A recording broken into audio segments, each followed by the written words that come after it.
दोस्तों आज हम बात करने वाले हैं भोजपुरी के ट्रेंडिंग स्टार हिट मशीन के नाम से जाने जाने वाले खेसारी लाल यादव के बारे में।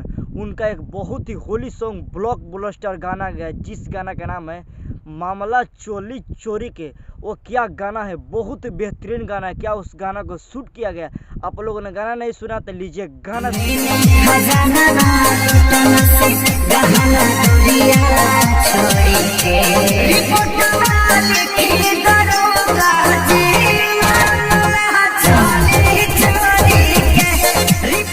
गाना सुन लिया, क्या गाना है, बहुत ही बेहतरीन गाना है।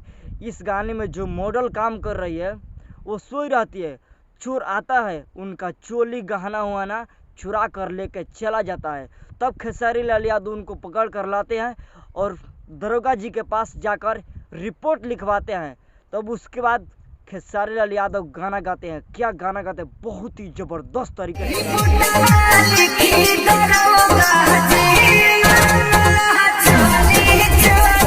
गाना।